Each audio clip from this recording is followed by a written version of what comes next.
WBCS 2025 প্রিলিমসকে লক্ষ্য রেখে তৈরি আজকের আমাদের তৃতীয় দিন।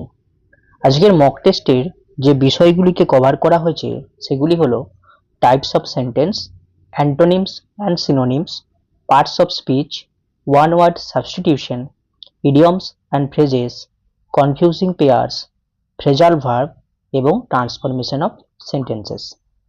যদি মক টেস্টে নাম্বার কম আসে তাহলে এই চ্যাপ্টারগুলো দেখে পরের সপ্তাহে মক টেস্টটা দাও, যাতে তোমরা আরো ভালো ফল করতে পারো। আজকের মক টেস্টের প্রথম প্রশ্ন হচ্ছে, সি ইজ ভেরি স্মার্ট, এটাকে বলেছে transform into an exclamatory sentence. She is very smart এটা হচ্ছে একটা অ্যাসার্টিভ সেন্টেন্স, যেটাকে এক্সক্লেমেটরি করতে হয়। যে সেন্টেন্সের মধ্যে ভেরি কথাটা থাকে তখন সেটাকে যদি আমরা এক্সক্লেমেটরি সেন্টেন্স করি সেটা কিন্তু আমি হাউ দিয়ে করতে পারি। তাই এখানে হবে হাউ স্মার্ট, তারপরে সাবজেক্ট সি ইজ। এখানে দুটো জিনিস আমাকে মনে রাখতে হবে। প্রথমত হচ্ছে কোশ্চেন যে টেন্সে দেবে উত্তরও কিন্তু সেই টেন্সেই করতে হবে। ন্যারেশন চেঞ্জের মতো সেড থাকলে কিন্তু টেন্স পরিবর্তন এখানে হবে না। আর WH ওয়ার্ডে কি হয়, যেমন ধরো আমি লিখলাম যে হোয়াট ইজ ইয়োর নেম, এখানে তুমি লক্ষ্য করো যে WH ওয়ার্ডের পরে কিন্তু আমাকে ভার্বটা দিতে হয়েছে। আর WH ওয়ার্ডের পরে যখন ভার্ব হয় তখন সেটা ইন্টারোগেটিভ সেন্টেন্স হয়, তাই লাস্টে জিজ্ঞাসা চিহ্ন থাকে। বাট এটাকে আমি তো এক্সক্লেমেটরি করছি, তার জন্য ভার্বটা কিন্তু শেষের দিকে হয়েছে। তাই এখানে হাউ স্মার্ট, তারপরে সি, তারপর লাস্টে ইজ হয়েছে। তো এখানে উত্তর হবে option D. Okay, 2 number question বলেছে মে গড ব্লেস ইউ, বলা হয়েছে যে what type of sentence it is. May God bless you মানে ভগবান তোমার মঙ্গল করুক, এটা কি ধরনের সেন্টেন্স? ঠিক আছে, তো মে গড ব্লেস ইউ যখন আমি কাউকে বলছি যে ভগবান তোমার মঙ্গল করুক, তখন আমি কিন্তু একটা ভগবানের কাছে প্রে করছি তার ভালোর জন্য। তো যখন কোনো সেন্টেন্সে আমরা প্রে বা প্রার্থনা করে থাকি তখন সেই সেন্টেন্সকে বলা হয় অপটেটিভ সেন্টেন্স। এখানে উত্তর হবে অপশন সি। ঠিক আছে, যখন কোনো সেন্টেন্সের মধ্যে আদেশ, উপদেশ বা অনুরোধ বোঝায় তখন সেই ধরনের সেন্টেন্সকে কিন্তু ইম্পারেটিভ সেন্টেন্স বলা হয়ে থাকে। আর এক্সক্লেমেটরি সেন্টেন্সের লাস্টে একটা এক্সক্লেমেটরি সাইন থাকে। আর যে সেন্টেন্সটা জিজ্ঞাসা চিহ্ন থাকে সেটাকে বলা হয় ইন্টারোগেটিভ সেন্টেন্স। আর এগুলো ছাড়া কোনো নর্মাল কোনো একটা সেন্টেন্সকে বলা হয়ে থাকে অ্যাসার্টিভ সেন্টেন্স। ঠিক আছে, তো নেক্সট 3 নম্বর বলেছে কি, দ্য অ্যান্টোনিম অফ প্রিরেম্পটরি ইজ। প্রিরেম্পটরি এই কথাটার অর্থ হচ্ছে যা কিছু নিশ্চিত বা যা কিছু গোড়া বা যা কিছু কর্তৃত্বপূর্ণ হয়ে থাকে। ঠিক আছে, যেটা অনিশ্চিত হয় না। এখন যেহেতু এখানে অ্যান্টোনিম বলেছে মানে এর বিপরীত শব্দ, আমি বারবার একটা প্রশ্ন করি, সেটা হচ্ছে কি, যে সেন্টেন্সে যে উত্তরটা থাকবে সেটা প্রথমে সিনোনিম বা অ্যান্টোনিম দুটো থাকবে। তো আমি কয়েকবার ভুল করেছিলাম যে সিনোনিম আছে আমি অ্যান্টোনিম করে এসেছি বা অ্যান্টোনিম আছে সিনোনিম হয়ে গেছে। তাই আমি বারবার কি করি যে এটার নিচে ডাক দিয়ে লিখলে এটা বিপরীত শব্দ না সমার্থক শব্দ। ঠিক আছে, তারপর সেটা কিন্তু আমার ঠিক হয়ে যায় আর কি, তাহলে আমার ভুল হয় না আর কি। তো এখানে বলেছে প্রিডেম্পটরি, যার বিপরীত শব্দ হয় কি না, অপশনে রয়েছে অথরিটেটিভ। অথরিটেটিভ কথার অর্থ হচ্ছে যেটা কর্তৃত্বপূর্ণ বা নিশ্চিত, তাহলে প্রিডেম্পটরি এটা সমার্থক শব্দ একটা হয়ে গেল। ওকে, বি বলেছে ইম্পারেটিভ। ইম্পারেটিভ কথার অর্থ হচ্ছে যেটা অত্যাবশ্যক বা আমরা বলতে পারি যেটা নিশ্চিত আর কি, তাহলে এটাও এর সিনোনিম হয়ে গেল। অপশন ডি ডগমেটিক, এটাও কিন্তু ইম্পারেটিভের মতনই মিনিং, যার অর্থ হচ্ছে গোড়া, তাহলে যেটা গোড়া সেটা নিশ্চিতভাবে হবে। তাই এখানে উত্তর হবে অপশন সি টেন্টেটিভ, যার অর্থ হচ্ছে অনিশ্চিত। ঠিক আছে, তো নেক্সট কোশ্চেন 4 নম্বর বলেছে the mistake was so obvious that everyone could notice it, the underline word meets. বলা হয়েছে যে ভুলটা এতটা অবভিয়াস বা স্পষ্ট ছিল যে প্রত্যেকেই সেটাকে ভালোভাবে নোটিস করতে পেরেছিল। ঠিক আছে, তো যেই জিনিসটাকে ভালোভাবে নোটিস করা যায়, যেটা ক্লিয়ারলি ভিজিবল হয়ে থাকে বা নোটিসেবল হয়ে থাকে, সেটাকে বলা হয় প্যালপেবল। তাই এখানে উত্তর হবে অপশন ডি। ঠিক আছে, এখানে অপশন এ এলিউসিভ। এলিউসিভ মানে যে জিনিসটা ছলনা বা ছল ছাতুরি যুক্ত। তাহলে যে জিনিসটা ছল ছাতুরি যুক্ত হবে সেটা নিশ্চয়ই কারোর সাথে হাইড করে করা হবে, তাই এটা কিন্তু ক্লিয়ারলি ভিজিবল বা ক্লিয়ারলি জিনিসটা নয়। একইভাবে অবসকিওর মানেও কিন্তু অস্পষ্ট এবং অ্যাম্বিগুয়াস মানেও কিন্তু অস্পষ্ট, বা যেটা বলতে পারি নট ক্লিয়ারলি ভিজিবল। এখানে উত্তর হয়েছে option D, palpable. 5 number question বলেছে কি, you are asked to copy this letter word by word, improve the underline portion if needed. যদি এই আন্ডারলাইন পোর্শনটা যদি ইমপ্রুভ করার প্রয়োজন থাকে তাহলে আমাকে কোন অপশনটা চুজ করতে হবে, বাট যদি কোনো ইমপ্রুভ করার না থাকে, যদি ঠিক হয় তাহলে অপশন ডি, নো ইমপ্রুভমেন্ট হবে। বলেছে তোমাকে বলা হয়েছে যে এই লেটারটাকে অক্ষরে অক্ষরে কপি করে দিতে। অক্ষরে অক্ষরে কোনো জিনিসকে কপি করা, এই ফ্রেজটাকে বলা হয় ওয়ার্ড ফর ওয়ার্ড। তো এখানে উত্তর হবে option A. Okay, next question বলেছে হি ইজ রিসেম্বলিং হিজ ফাদার। তো এখানে যে এই যে বোল্ড ইয়েটা আছে সেটাকে ইমপ্রুভ করতে বলেছে। ঠিক আছে, যখন আমি এই যে বলেছি হি ইজ রিসেম্বলিং, এখানে সাবজেক্টের পরে সাবজেক্ট অনুযায়ী এম বা ইজ বা আর, তারপর ভার্বের আইএনজি প্লাস অবজেক্ট, এটা হচ্ছে প্রেজেন্ট কন্টিনিউয়াস টেন্সের ফর্ম। আর প্রেজেন্ট কন্টিনিউয়াস টেন্স কখন হয় না, যখন কোনো কাজ বর্তমানে চলছে বোঝায়। বাট এখানে একটা ফান্ডা মনে রাখতে হবে, যদি কোনো কাজ বর্তমানে চলছে বোঝায় তার মানে ধরে নিতে হবে যে বর্তমানে চলছে, হয়তো কিছুটা সময় চলবে তারপরে কিন্তু সেটা থেমে যাবে, অর্থাৎ সেটা টেম্পোরারি, সেটা কখনো পার্মানেন্ট হতে পারে না। কিন্তু যে জিনিসটা পার্মানেন্ট হয়ে যায় তখন সেটা কিন্তু আর কন্টিনিউয়াস টেন্স হয় না, সেটা কিন্তু প্রেজেন্ট ইনডিফিনিট টেন্সে চলে যায়। ঠিক আছে, তাহলে এইখানে সে ব্যক্তি তার বাবার মতো দেখতে, তাহলে দেখতে তার মুখটাকে তুমি তো পরিবর্তন করতে পারবে না। এমন নয় যে সে এখন তার বাবার মতো দেখতে, 5 মিনিট পরে সে তার মায়ের মতো দেখতে হয়ে যাবে, তারপরে তার দাদুর মতো দেখতে, এটা তো হবে না। তাই কেউ যদি তার বাবার মতো দেখতে হয় সেটা সত্য ঘটনা এবং সেটা একটা পার্মানেন্ট ব্যাপার, তাকে তুমি পরিবর্তন করতে পারবে না। তাই এটা কিন্তু প্রেজেন্ট ইনডিফিনিট টেন্স হবে। আর প্রেজেন্ট ইনডিফিনিট টেন্সের কি হচ্ছে রুলস, না সাবজেক্টের পরে আমরা subject third person singular number নাকি নয় না প্লুরাল, সেটাকে দেখে আমরা ভার্বের সঙ্গে এস বা ইএস যুক্ত করি, তারপরে কিন্তু অবজেক্টিভ। তো এখানে রিসেম্বলিং এর জায়গায় রিসেম্বলস হবে, কারণ হি হচ্ছে থার্ড পারসন সিঙ্গুলার নাম্বার। তো এখানে উত্তর হবে অপশন সি। নেক্সট 7 নম্বর বলেছে কি, the instead of taking a decision, মানে কোনো একটা ডিসিশন বা মতামত নেবার আগে হি পরিবর্তে the committee continue to dash. Committee কি কন্টিনিউ করেছিল না, অপশন এ বলেছে, আগে মানেগুলো দেখে নি চারটে। অপশন এ বলেছে বিট অ্যারাউন্ড আ বুশ। আচ্ছা, বিট অ্যারাউন্ড আ বুশ মানে হচ্ছে কি না, হচ্ছে যে টপিকে তুমি কথা বলছো সেই মেন টপিককে অ্যাভয়েড করে উল্টো পাল্টা বোকা। তাহলে আমি এটাকে বলতে পারি, এটার meaning avoiding the main topic. Main topic, যে টপিকে কথা হচ্ছে সেটা পাল্টে অন্য কথা বলতে লেগেছে। আচ্ছা, কল ইট এ ডে এর অর্থ হচ্ছে কি না, টু ফিনিশ ওয়ার্ক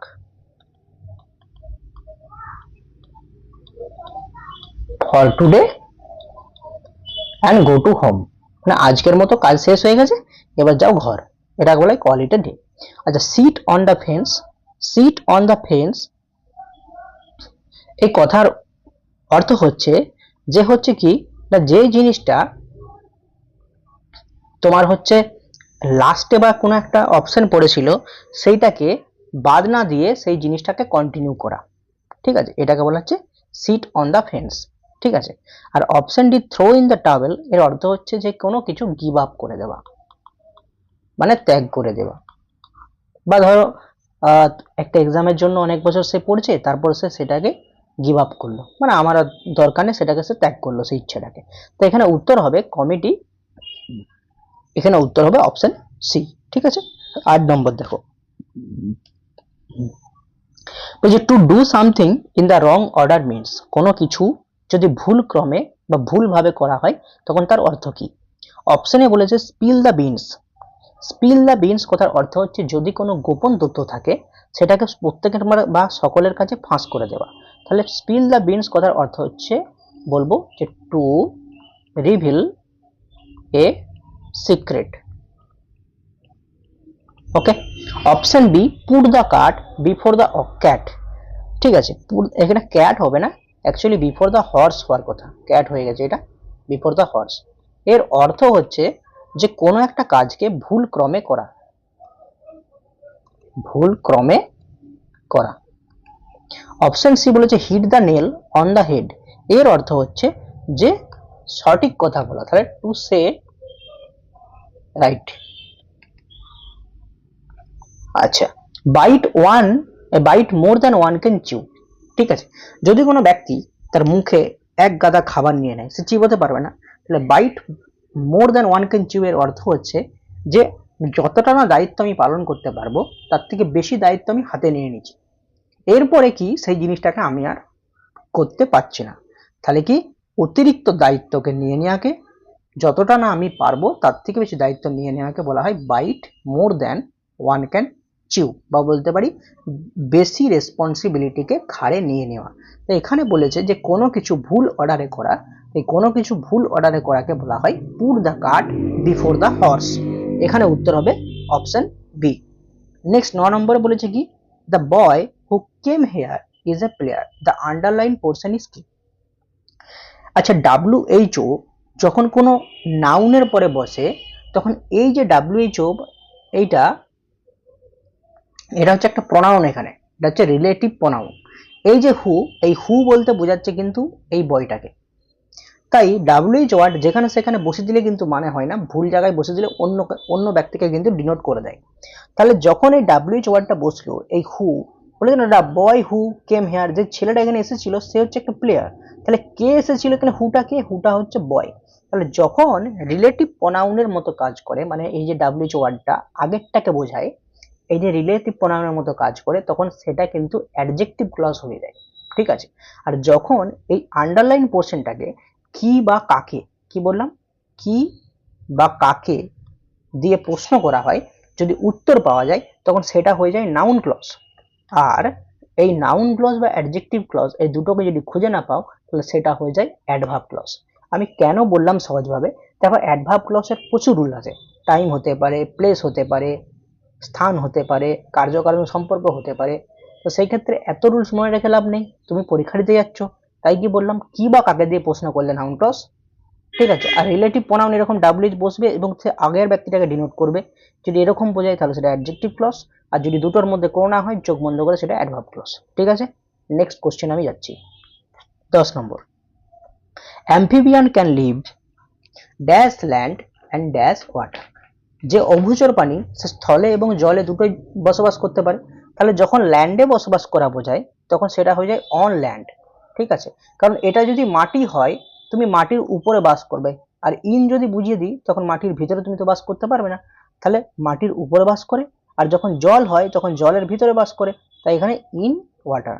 এখানে উত্তর হবে অপশন সি আছে তো অন ইন, তাহলে অপশন সি কিন্তু এখানে উত্তর হবে। নেক্সট কি 11 নম্বরে কি বলেছে যে after inheriting a large fortune Rogan, এইটা হবে স্টার্টেড, হ্যাঁ, Rogan started spending lavishly on unnecessary things. এই যে রোগান নামে যে ব্যক্তিটি বা ছেলেটি, সে ভাগ্যক্রমে হয়তো একটা বড় পরিবারে জন্মগ্রহণ করেছে, তাহলে বাপের প্রচুর টাকা, এই কারণে সে অপ্রয়োজনীয় জিনিসের প্রতি প্রচুর পরিমাণে টাকা পয়সা খরচা করছে। তাহলে যখন কোনো ব্যক্তি প্রচুর পরিমাণে টাকা তছনছ করে উড়ায় তখন সেই ইডিয়মটাকে বলা হয় play ducks and drakes.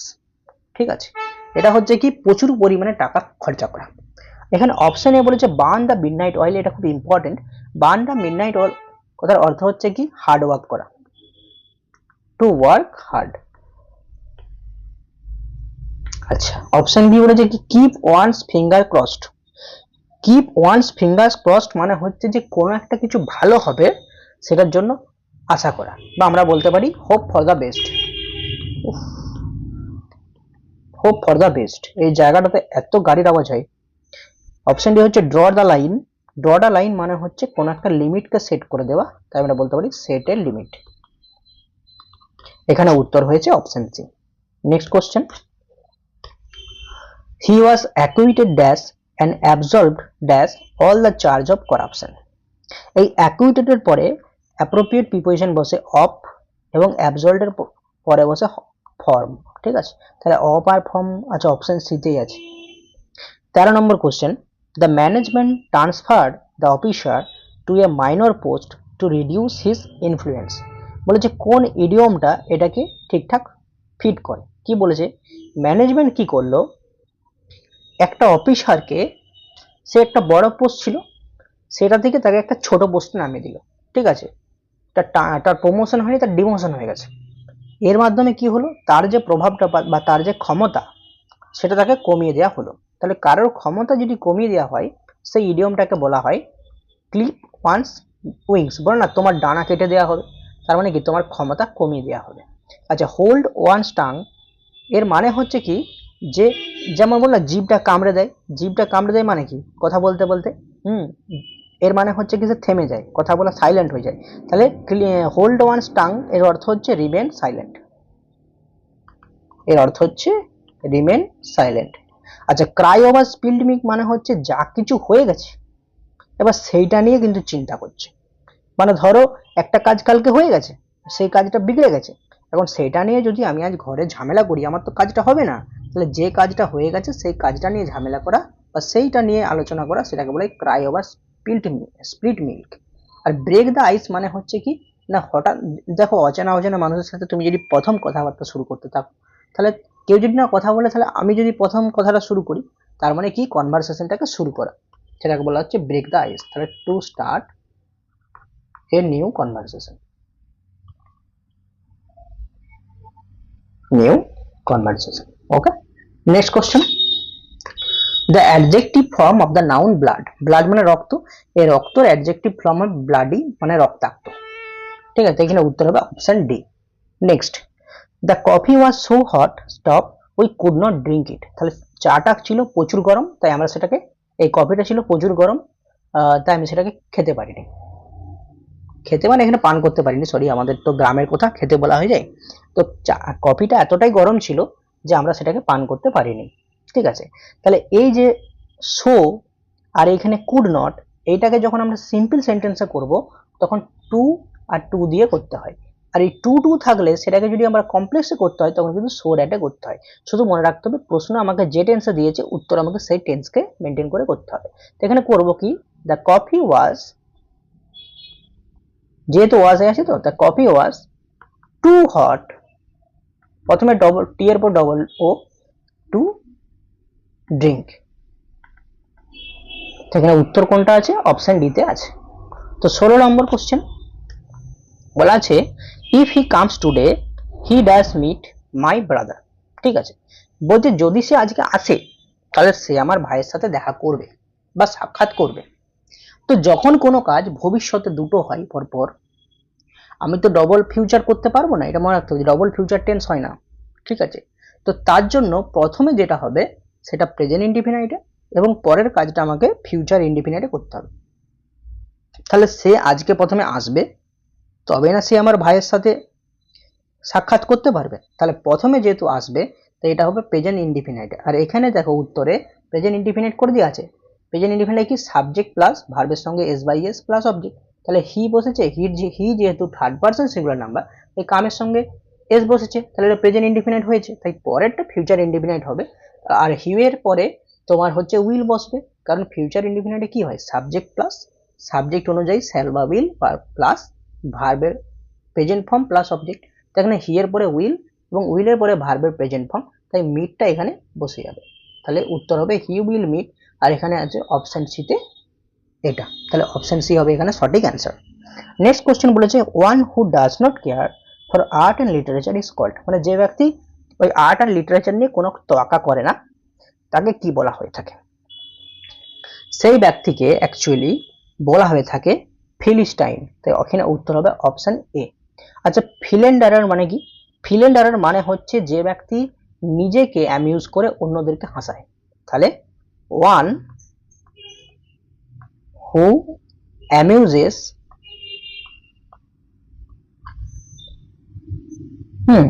Himself বা ওয়ানসেলফ। আচ্ছা, পেসিমিস্ট কি, আচ্ছা অপটিমিস্ট মানে হচ্ছে আশাবাদী আর পেসিমিস্ট মানে হচ্ছে নিরাশাবাদী। ঠিক আছে, দুটো জানা গেল। আর পেসিফিস্ট মানে হচ্ছে যে ব্যক্তি, মানে who hates love war and peace, শান্তিকেও ভালোবাসে না, যুদ্ধকেও ভালোবাসে না, ভালোবাসাকেও ভালোবাসে না, তো মানে কি করে কে জানে, তো এটা হচ্ছে পেসিফিস্ট। তো এখানে উত্তর হবে কিন্তু অপশন এ। আচ্ছা, কি নেক্সট কি বলেছে, সোয়াস বাকলার। সোয়াস বাকলার কথার অর্থ হচ্ছে যে ব্যক্তি অত্যন্ত দুঃসাহসী হয়ে থাকে, তাকে বলা হয় সোয়াস পাকলা। তো এখানে উত্তর হবে অপশন ডি, এ বোস্টফুল পারসন বা ফেলো। এখানে অপশন রয়েছে এ স্যাডিস্ট। স্যাডিস্ট কথার অর্থ হচ্ছে যে ব্যক্তি অন্যকে দুঃখ দিয়ে নিজে আনন্দ পায়, এক কথায় এটাকে বলা হয় সাইকো। তাই এটাকে বলা হচ্ছে স্যাডিস্ট। কি করে না অন্যকে দুঃখ দেয় আর অন্যের দুঃখে কিন্তু নিজের খুব ভালো লাগে। আর অপশন বি বলেছে person who talks in sleep, মানে যে ব্যক্তি ঘুমিয়ে ঘুমিয়ে কথা বলে সেই রোগটাকে বলা হয় বা সেই ব্যক্তিকে বলা হয় সমনিলোকিস্ট। এলো কিউইউআইএসটি, ঠিক আছে। স্টয়িক পার্সন মানে হচ্ছে কি স্ট্রেঞ্জ ব্যক্তি, স্ট্রেঞ্জ। কিছু ব্যক্তি না অদ্ভুত টাইপের হয়ে থাকে, কাজকর্ম থেকে ব্যবহার থেকে সবকিছু অদ্ভুত, সেটাকে বলে স্টয়িক পার্সন। আচ্ছা নেক্সট কোশ্চেন 19 নম্বর। 19-এ বলা রয়েছে the committees appeal to the people for money dash little response, মানে যে কমিটির যে অ্যাপিলটা ছিল, হ্যাঁ, লোকের প্রতি টাকা সম্পর্কিত, সেটা থেকে কিন্তু মানুষজনের সাড়া বা রেসপন্স খুব কম পাওয়া গিয়েছে। তাহলে যখন কম সাড়া পাওয়াকে বোঝায় তখন সেটাকে বলা হয় ইভোকড। এখানে অপশন হবে, অপশন এ হবে ইভোকড, ঠিক আছে। আর অপশন বি প্রোভাইডেড মানে হচ্ছে প্রদান করা, বাংলায় লিখে দিই প্রদান করা। আচ্ছা প্রভোক মানে কাউকে উস্কানি দেওয়া। আর প্রিভেন্টেড মানে হচ্ছে কোনো কিছু থেকে রক্ষা করা বা বলতে পারো যে বাধা দেওয়া, রক্ষা বা বাধা, ঠিক আছে। এখানে উত্তর হয়েছে অপশন এ। 20 নম্বর বলেছে operation of the body after death is called, ব্যক্তি মরে যাওয়ার পরে যখন তার বডিটাকে অপারেশন করা হয়, কেন অপারেশন করা হয়, কিভাবে মরেছে, কখন মরেছে, মরার রিজন কি, সেটাকে বলা হচ্ছে তোমার কি বলে, সেটাকে বলা হয় পোস্টমর্টম, ঠিক আছে। এখানে উত্তর হবে অপশন এ, যেটাকে আমরা বাংলায় বলি ময়না তদন্ত। আচ্ছা অবিচুয়ারি মানে কি, অবিচুয়ারি মানে হচ্ছে দেখবে কোন একজন ব্যক্তি মরে গেছে আর মরে যাওয়ার পরে যদি সংবাদপত্র তার শোক টোক নিয়ে এরকম বলা থাকে যে অমুক ব্যক্তি মারা গেছে, সেটাকে বলে অবিচুয়ারি। হোমেজ কাকে বলা হয় না, হোমেজ বলা হচ্ছে কোনো ব্যক্তি মরে যাওয়ার পর যখন তাকে শ্রদ্ধাঞ্জলি দেওয়া হয়। আর মর্চুয়ারি মানে হচ্ছে দেখবে মরে যাওয়ার পরে মৃতদেহটা যেই জায়গাতে রাখা হয় না মর্চুয়ারিতে ডেড বডিগুলোকে, সেটাকে বলা হয় মানে সেটাকে বলে মর্চুয়ারি, হসপিটালে থাকে। আচ্ছা 21 নম্বর বলেছে কি despite several setbacks she never dash her dream of becoming a civil servants. Setbacks বলতে আমরা এখানে বলতে পারি যে বিভিন্ন বার্ডেন বা বিভিন্ন বাধা, সেগুলো আসা সত্ত্বেও সেই ব্যক্তি কিন্তু তার সিভিল সার্ভেন্ট হওয়ার স্বপ্নটাকে কখনোই ভুলে যায়নি বা ত্যাগ করেনি, তাই এটাকে আমরা বলবো গেভ আপ, অপশন সি। আচ্ছা গিভ ইন মানে কি, গেভ ইন মানে হচ্ছে সারেন্ডার করা, কোনো কিছু পুলিশের কাছে দিয়ে সারেন্ডার করা বা কারোর কাছে সারেন্ডার করা, ঠিক আছে। গিভ অ্যাওয়ে মানে হচ্ছে ডিস্ট্রিবিউট বা দান করে দেওয়া। আর গেভ আউট মানে হচ্ছে অ্যাকচুয়ালি সরি, গেভ আউট আমরা বলতে পারি যে দান করা, আর গেভ আউটকে আমরা বলতে পারি যে ডিস্ট্রিবিউট করা বা বিতরণ করা, ঠিক আছে। তো এখানে উত্তর কিন্তু অপশন সি হবে। আচ্ছা 22 নম্বরে বলা হচ্ছে যে the lights are on so they dash be at home, modal ভাব দিয়ে করতে বলেছে, তার মানে আলোগুলো জ্বালা রয়েছে, তো সুতরাং এখানে তোমার তারা হতে পারে তারা বাড়িতে আছে। এখন যদি কোনো ব্যক্তির ঘরে আলো জ্বালা থাকে তার মানে সেখানে একটা পসিবিলিটি থাকে যে পসিবিলিটি কিন্তু স্ট্রং থাকে যে তারা বাড়িতে থাকবে, তো নিশ্চয়ই যদি স্ট্রং পসিবিলিটি বোঝায় তখন কিন্তু মাস্ট মরাল ভাবটা হয়ে থাকে। আচ্ছা যে মেয়ে, এই মেয়ে দিয়ে পাড়া বোঝায়, আবার মেয়ে দিয়ে তোমার যেমন বললাম may I come in sir, ঠিক আছে, কারো কাছে কোনো অনুমতি চাওয়া বোঝায়। আবার মেয়ে দিয়ে হচ্ছে তোমার পসিবিলিটি বোঝায়, বাট মেয়ের পসিবিলিটিটা কিন্তু স্ট্রং হয় না, অত্যন্ত কম পসিবিলিটি হয়। যেমন আমি বোঝাচ্ছি, যদি বলো ইট মে রেন টুডে, তার মানে আজকে বৃষ্টি হতে পারে, বাট এটা কি তুমি শিওর যে আজকে বৃষ্টি হবে, তার মানে সেখানে সম্ভাবনাটা কম থাকে, ঠিক আছে। বাট এই মেয়ের জায়গায় যদি মাইট থাকতো তখন পসিবিলিটিটা কিন্তু মেয়ের থেকে আবার কম হতো। তাহলে কি সহজভাবে বোঝা যায় যে মেয়ে মানে কিন্তু কম পসিবিলিটি বোঝায়, বাট মাইট মানে কিন্তু মেয়ের থেকেও কম পসিবিলিটি বোঝায়। বাট যখন আমি বলছি যে ব্যক্তির ঘরে আলো জ্বলছে তার মানে কেউ থাকবে, এখন এটা তো এটাও হতে পারে যে কোনো ব্যক্তি ভুল করে আলো জ্বেলে দিয়ে চলে গেছে, বাট আলো যদি জ্বলে আমরা কিন্তু সেখানে পসিবিলিটি মেন এটাই ধরি যে আলো যেহেতু জ্বলছে তার মানে কেউ আছে, তাহলে সেখানে পসিবিলিটিটা মেয়ে বা মাইটের থেকে অত্যন্ত স্ট্রং আছে, তার জন্য এখানে মাস্ট হয়েছে। ঠিক আছে। আর শুড দিয়ে তোমার উচিত অর্থ বোঝায়, যেমন হচ্ছে কিরকম যে তোমার গুরুজনদেরকে শ্রদ্ধা করা উচিত, এরকম অর্থ। আর অট টু মানে হচ্ছে তোমার বোঝায় যেটা আমাদের নৈতিক কর্তব্য, যেমন সোলজারদের কর্তব্য হচ্ছে কি না দেশকে রক্ষা করা, সেক্ষেত্রেও কিন্তু অট টু করতে হবে। আচ্ছা 23 নম্বর বলছে you dash inform me earlier I could have stop help you. ঠিক আছে, যদি তুমি আমাকে আগে ইনফর্ম করতে, ঠিক আছে, তাহলে আমি কিন্তু তোমাকে হেল্প করতে পারতাম। সেক্ষেত্রে কি যে তোমার আমাকে you should have inform me earlier, তোমার আমাকে আগে ইনফর্ম করা উচিত ছিল, তাহলে এখানে শুড হ্যাভ করলাম। তাহলে I could have help you, আমি তোমাকে হেল্প করতে পারতাম, তো সেক্ষেত্রে কিন্তু শুড হ্যাভ হবে। বাকি অপশনগুলো দিয়ে দেখো, বাকি অপশনগুলো দিকে কিন্তু এই সেন্টেন্সটা গঠন হবে না। যেমন হচ্ছে মাস্ট হ্যাভ, তারপরে ক্যান হ্যাভ তো হবেই না। নিড হ্যাভটা কি ছিল, এরকম কিছু হয় কি? আর মাস্ট হ্যাভ এখানে তো তোমার হচ্ছে কোনো হচ্ছে তোমার স্ট্রং পসিবিলিটি বোঝাচ্ছে না, তার জন্য এখানে শুড হ্যাভটাই উত্তর হলো। নেক্সট 24 নম্বর বলেছে কি he was appointed dash manager of the company dash merit. এখানে আর্টিকেল অ্যান্ড প্রিপোজিশন দিয়ে করতে বলেছে, তাহলে he was appointed the manager of the company on মেরিটের ভিত্তিতে, তাহলে এখানে উত্তর কিন্তু অপশন বি হবে। লাস্ট কোশ্চেন 25 নম্বর কি a science regarding principles of classification is known as, মানে যে সায়েন্সে, ঠিক আছে, তোমার কোনো কিছুর ক্লাসিফিকেশন বা শ্রেণী বিন্যাসকে বোঝায় তাকে কি বলা হয়? Option A taxidermy. এই ট্যাক্সিডার্মি কথার অর্থ হচ্ছে কি না আর্ট অফ, লিখে রাখো, art of preserving and stuffing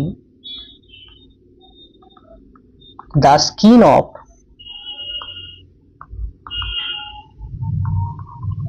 dead animals।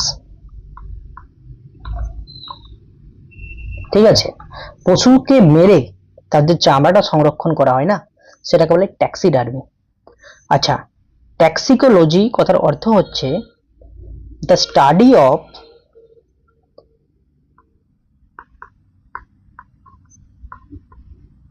এটা ট্যাক্সিকো না, এটা টক্সিকোলজি হবে। ঠিক আছে, দ্য স্টাডি অফ পয়জনস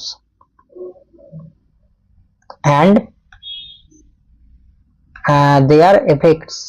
আচ্ছা টক্সিক মানে কি, যেটা বিষাক্ত, এই টক্সিকোলজি মানে হচ্ছে বিষের সম্পর্কে পড়াশোনা, আর বিষ খাওয়ার পর বিভিন্ন ধরনের বিষের যে এফেক্ট গুলো হয় সেগুলো নিয়ে পড়াশোনা। এবার আমি হয়তো ঠিকঠাক জানি না, টক্সিকোলজি যারা পড়াশোনা করে তারা পুরোটা বলতে পারবে, তো আমার যতটা জ্ঞান ততটা বললাম। নেক্সট হচ্ছে তুমি কি ট্যাক্সোনমি। ট্যাক্সোনমি কথার অর্থ হচ্ছে the science of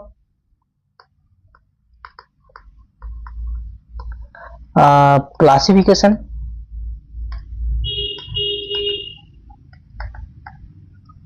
of living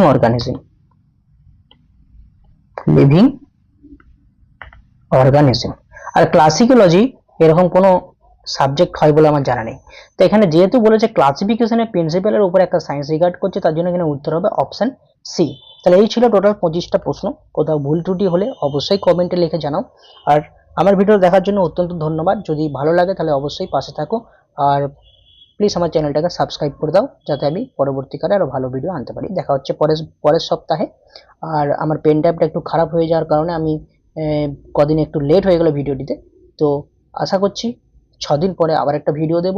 আর যে টপিকগুলো দিয়েছি সেগুলোকে আবার তোমরা কভার করে পরের মক টেস্টটা এরকমই লেভেলের থাকবে, আরো ভালো দেওয়ার চেষ্টা করো। তো ততক্ষণের জন্য টাটা।